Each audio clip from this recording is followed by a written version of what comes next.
get the Esper Stoneblade deck list, because I got no interest in that. It's High Tide time, baby. There's some mixed thoughts about having High Tide on camera. Some people like it, some people hate it. Some people think it's boring. I think it's delicious and nutritious. It's so great because Kevin Hunt, make us happy. It's great because you have one in the feature match area, and you know you're gonna have a match to cut to.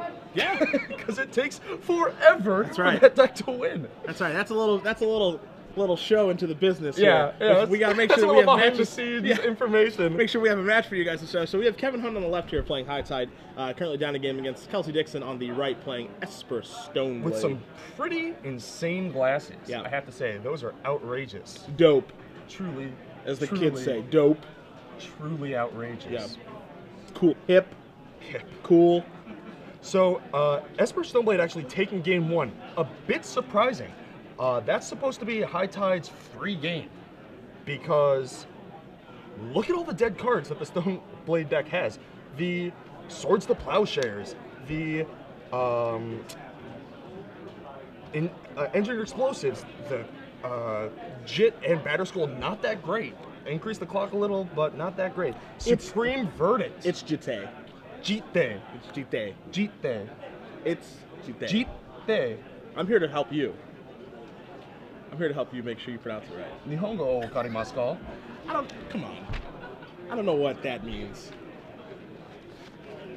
This cupcake is delicious, you're right. Is that what that means? It's insane. Yeah. Oishii desu yo ne. We had cupcakes delivered to us earlier, and that's forced AJ to speak the little Japanese that he knows. Very little. Yes.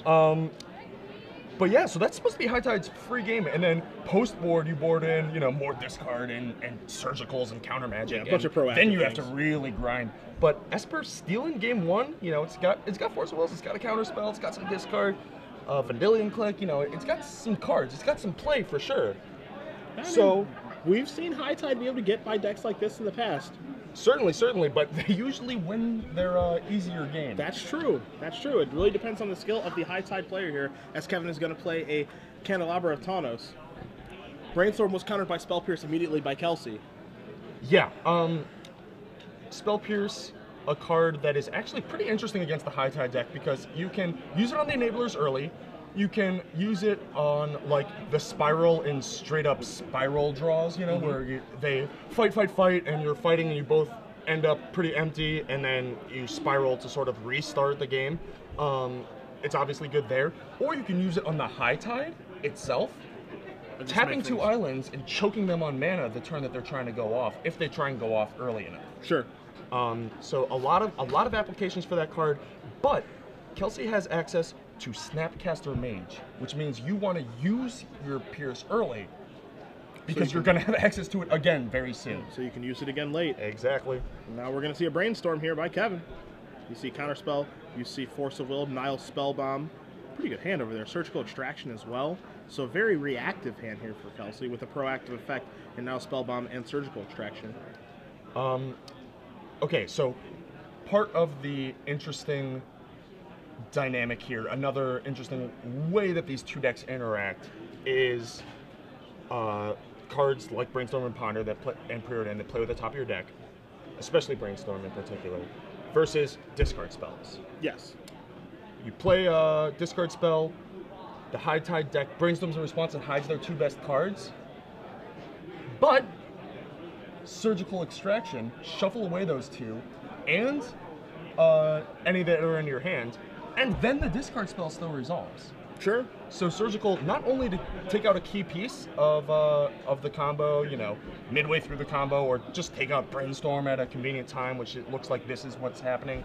It actually has that pretty cool interaction with the discard spells. And once again, another sweet card to have access to when you have Snapcaster Mage in your deck. That's kind of ironic here, as you see the Brainstorm in the draw step by Kelsey, targeting Kevin. Kevin's Brainstorm was not the best, as he actually drew 3 islands off of it, had to put 2 islands back. He was kind of Brainstorm locked, and Kelsey said, I'll undo that Brainstorm lock for you. Bro. Yeah, my friend, and I'll make things a little bit more easy for you. As Kevin, again, does have just a bunch of islands, and he has 1 blue card in his hand. I'm not sure what that card is, but his hand is 2 islands and no a blue matter card. what it is. It's got a long way to go. Yeah, it's gonna need a little. It's gonna need some buddies to There's no one card that does it from this spot. As you see, Vendilion Click is the draw for Kelsey this turn, and you're going to see another effect in the draw step, and that is the Vendilion Click. Vendilion Click, one of the better cards against a lot of the combo decks now. Not only because it is proactive disruption, but you can also leave up counter magic, and then if they don't go off, you Vendilion end step, or you can Vendilion mid combo and really get a key piece. Say in response to a show and tell against show and tell decks. Yep. Very key. And it's actually a pretty fast clock. Yeah, I mean, it's nothing to ignore. It provides the same clock that a Insectile Aberration or a Threshold Nimble Mongoose would, and that's what makes the Rugdelver deck so powerful, is because they're able to get a clock underneath and then start, assembling the permission in their deck. So, being 3 power is kind of the sweet spot that you find. That 7-turn clock, you can add to it eventually and really reduce things very quickly. Exactly, and these legacy combo decks are quite resilient. Yes. If you, trash their hands, get them to completely fizzle with counter magic and all that, if you give them enough time to draw back up to like 4 or 5 cards, you could very easily just die. They have access to brainstorms too. Yeah, that's true. So Vendilion Click, playing double duty and playing it quite well, being a very fast clock as well as proactive disruption. Kevin's hand right now, not the best. As you see, he has 2 Forcibles and a Flusterstorm in his hand, so his hand is completely reactive. He needs to find a Time Spiral and a High Tide. Even a Merchant Scroll right now would certainly work, but he needs to start doing something, or he's just going to get beaten down here by this Vendilion Click. He's also, Kelsey's doing a lot of, not deck manipulation proper, but, he's seeing a lot of cards. Yeah. Which is, and it looks like he's gonna, quote, cycle his Nile Spellbomb. This is a pretty high velocity type of stuff where, as you're hitting more and more cards, you're hitting your land drops, you're gonna have more access to more counter magic, more disruption, brainstorm and effect in hand, forcible counterspell, the shields are up, the clock is on, exactly what you want against a combo deck like High Tide. Yeah. And now you're going to see another attack here. Kelvin's going to move down to 14. He's going to untap. He's going to draw. He draws a Turnabout, which is a decent start, but he needs to really piece together, High Tide, a Merchant Scroll, a Time Spiral. He needs these next couple of draw steps to be real good, as you're going to see a Brainstorm here on the end step from Kelsey. Not that great of a Brainstorm, but much better than drawing those cards over the next 3 turns. Yeah. So you see 2 cards go back, and now you're going to see Flooded Strand get sacrificed away to make it a Braincestral Recall, as Ruben Bressler would call it. I like that. Except all my Brainstorms are Braincestral Recalls. Ah, yes, yes. Man, I love that card. You do? Yeah. I have no idea. Don't you patronize me. I would never. I'm nothing but serious always. Yes, of course. So after resolving that Brainstorm, Kelsey's going to draw a Scrub Land to go along with his Flooded Strand. He has, of course, a Force of Will, a Counter Spell, and a Stoneforge Mystic to increase that clock. Actually thinking about hard casting a Force here. I like it. You're not going to have enough resources to pitch a card to that Force of Will to protect your combo. You're much better off buying a couple more turns by minimizing that clock, countering the Stoneforge Mystic that would indeed close the game out much more quickly than the Vendilion Click alone. And if you're Kelsey, you don't even really care about that Stoneforge being countered, because it was more of a luxury than anything. Yeah. Like, you're going to cast it, and if it resolves, you're going to search for an equipment and, increase the clock. But if it doesn't resolve, there's no reason to fight over that. Your counter spells are going to be much better when Kevin finally does find the pieces to go off, which you see him resolving a Ponder here. Merchant Scroll, Turnabout, and Cunning Wish. So finally, some real cards spells here. Yeah. Cunning Wish, a lot of High Tide players will sideboard out 1 copy of their namesake card, High Tide, because of the surgical extraction that we see in Kelsey's graveyard. So that Cunning Wish could potentially be a copy of High Tide, which is the type of thing that he needs to win.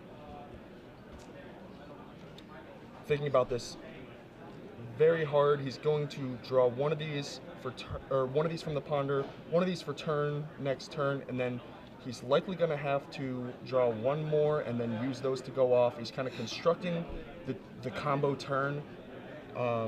Does he need all 3 of those cards? Does he merchant scroll first, shuffle 2 of them away, and save 2 mana on your combo turn? If you scroll, do you get the High Tide? Do you get Meditate or something similar? Looks like he did take scroll and is going to cast it right away, so he doesn't want that Cunning Wish or that Turnabout. I guess the Turnabout, a little superfluous with Candelabra in play. He also has another Turnabout in his hand as well. Sure. So, doesn't need that.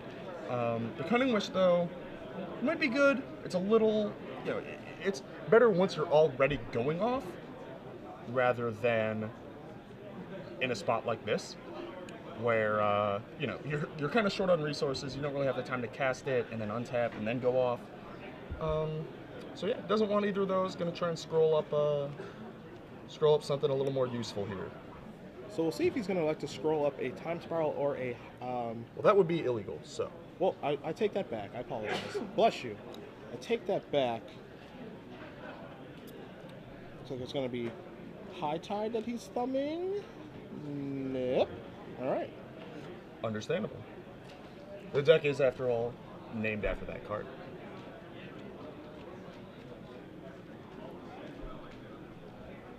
Something a lot of people miss against the High Tide deck. High Tide is symmetrical. It is all islands. So, if you have a bunch of islands untapped, and they force through, say, a Time Spiral, through your Force of Wills and whatnot, then if you draw a bunch of counter magic, you can cast it all. Like, all of your lands are doubled as well. Yeah. And that's part of the reason I think that we saw Kelsey not fight over the merchant scroll, because he understands that eventually for Kevin to go off, he's going to actually have to cast High Tide, and then when he does do that, he's going to be able to actually just hard cast all of his counter magic. Yep. Or at least get close. I mean, we see he has 1, 2, 3. He has 4 sources of blue mana, 4 islands in play. They're dual lands. If High Tide's active, he has 12 mana available and 12 mana worth of counters in hand. Yeah. So no reason. There's no real reason to fight over any of this stuff. Convenience. You do see Kevin does ponder, and he puts those back immediately and is going to shuffle It's away. like a Land of Force and something else bad.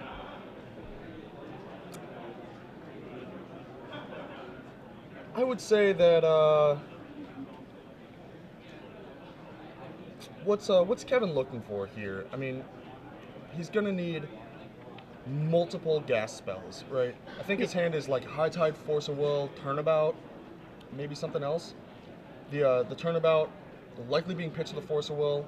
And that is a second High Tide. So, I mean, right now he just needs a Time Spiral, because what he's going to be able to do is once he's not underneath enough pressure right now, AJ, that he actually has to, be super worried as Kelsey does draw a Brainstorm. Of course, 3 a turn is nothing to ignore, but yeah. At some point, if he's able to find a Time Spiral, he's actually going to be able to turn about Kelsey's lands and then be able to get the show rolling. And there's a second Turnabout. So now he really only needs a gas spell. And something interesting that he can do here, as well, is he can kind of do a test Turnabout, maybe. Oh, the Bluff Arms chant. Yeah, Turnabout you on your in your upkeep or your end step, and see if you want to fight over this one, or maybe I'm bluffing, maybe I'm not. It's a risk. It's a risky maneuver to just let that resolve. It is definitely a risk, and that's part of the power of that card. Say he does get the Turnabout off.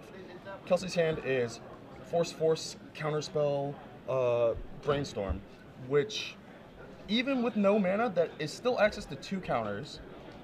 Kevin Hunt has 1 counter, so he is going to need either 2 gas spells or a gas spell and another counter. And so now we're seeing Turnabout be cast here. And it looks like we're going to see a hard cast Force of Will. So, if I am Kevin, I'm pretty happy with this exchange. Yep. Can't be too disappointed there. Kelsey not casting that Brainstorm, leaving it in hand for the Force of Will so that he doesn't have to pitch a card to this one. Save that for, more risky cards than just the Turnabout.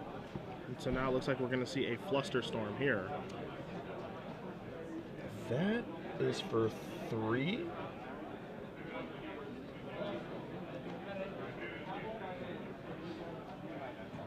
So the thing that we had not taken into account here is that, as we're going to see counterspell in the turnabout now, is this is a lethal attack currently. Oh, I thought he had like 2 more turns. Yeah, I thought he had 2 more turns as well, but we got This a life turnabout total is upgrade. actually on creatures. Yes. And Kelsey's trying to kill his opponent. Yes. That changes what I thought was happening. And it looks like that's the game. So there's a Force of Will targeting that. And there's that's the a hand. Yeah. So I thought he was at 5, but once we got our life total Yeah, I update thought he was from our going from 8 spotter, to 5. Yeah, once we got our life total update from our spotter, everything that's happening there makes a lot more sense. As Vendilion Click providing a very nice clock there and able to end the game. So Kelsey Dixon